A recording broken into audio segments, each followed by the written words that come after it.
Everyone, for this final Breaking the Code installment. I want to make it a very brief one. We're at the end of the semester. It's Christmas time, and we've been through a busy time. I hope you've read all of the things in the class, and I hope you've enjoyed them all in the process.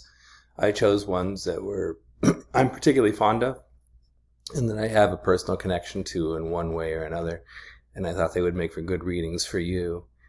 And this choice of Gatsby had a couple of motivations. One was just that it was online and it was free, and this is ETC course. But the other one was, this is a novel I read about your age and that had an impact on me about what the world was and what I thought the world was when I was 18, 19, 20 years old. And as I look back now, I can see how different my perceptions are. And if you read a book more than once over time, you'll have the same thing happen. It's kind of magical, actually, to reflect on who you are and how you've grown and the decisions you've made in your life and the consequences of those decisions, both positive and negative.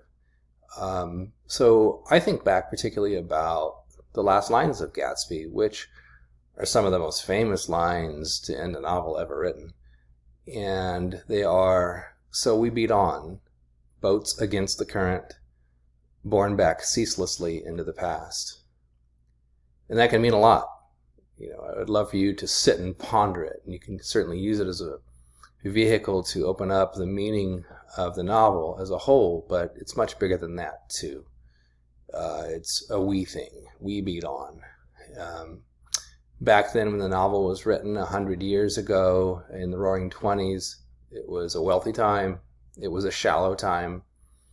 There were money-grabbing people, as there are today. There are shallow people, as there are today. There were extremely wealthy people who didn't want you to ascend to their class, as happens today. And there were people who wanted to do it by hook or by crook, as Gatsby was, and as there are today. And I think there's kind of a moral element to this novel that Fitzgerald had. It's a great period piece of excess in the Roaring '20s. But this is one of those things that can be didactic. It can be instructive. Gatsby, in one way or another, paid for his quote-unquote sins. And I don't know if that's necessarily what literature asks us to think about literature. It doesn't have to be moralistic. It doesn't have to be didactic. It doesn't have to be instructive. But this is one that just feels that way. And so when we beat on, we must continue.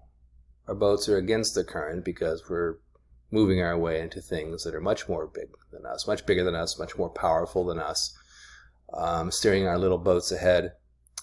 And yet we have to look behind us because all of the experiences and decisions we've made that have guided us sort of help us to navigate that boat. And hopefully they will help us to navigate it with a little bit more humility, a little less ego, a little more patience, a lot of empathy, a lot of compassion, and a lot of love for life and what we are as human beings in this time on this planet for the time that we have. And so I actually read those lines thinking, at your age, well, it can't be that bad. But then you get 30 years later and you're like, oh no, you do kind of reap what you sow. So I think it's okay if you're reading this novel to look at these characters as majorly flawed, and to even take something away from their flaws and learn from them. There's a lot more going on, but this clique, West Egg, East Egg, it's always going to be there. It's always been there, it seems.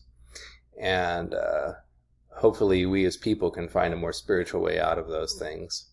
So this is just kind of my last little lecture for you at the end of the semester, and really it's just my way of wishing you a Merry Christmas and thanking you for the work that you've done throughout the semester. If I get to see you again in class, I'd love that opportunity. If not, I'm always here at MJC. This is the end of my 25th year, so we'll probably do 5 more years before we hang it up. I enjoyed working with you all. Happy holidays to you and your families.